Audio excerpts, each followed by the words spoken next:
Assalamualaikum warahmatullahi wabarakatuh. Perkenalkan, saya Dina Alivia dari kelas 10 MIA 1 akan menjelaskan tentang wakalah dan sulfu. Yang pertama, wakalah. Wakalah menurut bahasa artinya mewakilkan, sedangkan menurut istilah yaitu mewakilkan atau menyerahkan pekerjaan kepada orang lain agar bertindak atas nama orang yang mewakilkan selama batas waktu yang ditentukan. Hukum wakalah.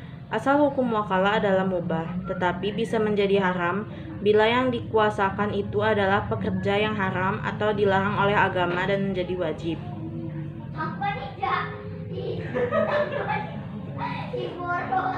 Kebolehan mewakilkan ini pada umumnya dalam masalah muamalah, misalnya mewakilkan jual beli, mengadakan barang, memberi sedekah atau hadiah dan lain-lain. Sedangkan dalam bidang ubudiyah yang boleh dan ada yang dilarang. Yang boleh misalnya mewakilkan haji bagi orang yang sudah meninggal atau tidak mampu secara fisik, mewakilkan memberi zakat, menyembelih hewan kurban dan sebagainya. Sedangkan yang tidak boleh adalah mewakilkan salat dan puasa serta yang berkaitan dengan itu seperti wudhu. Lalu ada pula rukun dan syarat wakalah. Rukun dan syarat wakalah ialah yang pertama, orang yang mewakilkan atau yang memberi kuasa, di mana orang yang mewakilkan dan memberi kuasa syaratnya adalah ia yang mempunyai wewenang terhadap urusan tersebut. Yang kedua, orang yang mewakilkan atau yang diberi kuasa, syaratnya ialah ia sudah balik dan berakal sehat. Yang ketiga, masalah atau urusan yang dikuasakan, syaratnya jelas dan rapat dikuasakan. Yang keempat, akad atau ijab kabul, syaratnya dapat dipahami kedua belah pihak.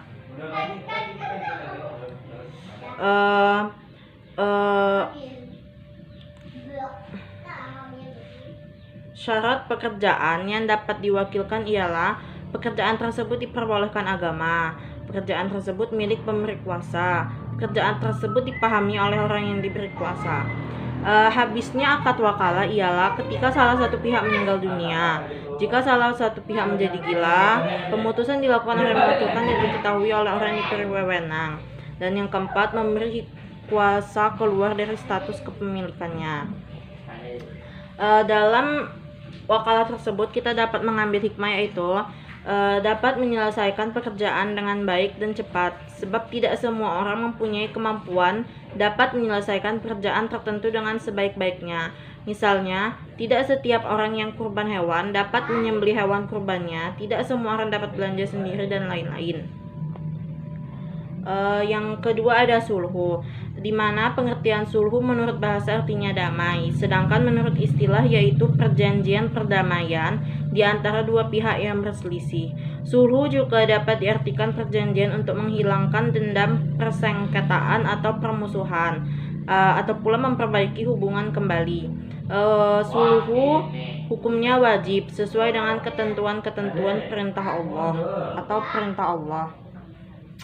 Hukum dan syarat sulhu yaitu yang pertama, mereka yang sepakat damai adalah orang-orang yang sah melakukan hukum. Yang kedua, tidak ada paksaan. Yang ketiga, masalah yang didamaikan tidak bertentangan dengan prinsip Islam. Yang keempat, jika dipandang perlu dapat menghadirkan pihak ketiga. Macam-macam perdamaian. Yang pertama, perdamaian antar sesama muslim, perdamaian antar sesama muslim dan non-muslim, perdamaian antar sesama imam dengan kaum bughat atau pemberontak yang tidak mau tunduk. Yang keempat, perdamaian antara suami istri, dan kelima, perdamaian dalam urusan muamalah. Lalu ada hikmah sulhu, di mana dalam sulhu tersebut kita dapat mengambil hikmah bahwa kita dapat menyelesaikan perselisihan dengan sebaik mungkin, bila mungkin tanpa adanya campur tangan pihak lain. Terima kasih. Wassalamualaikum warahmatullahi wabarakatuh.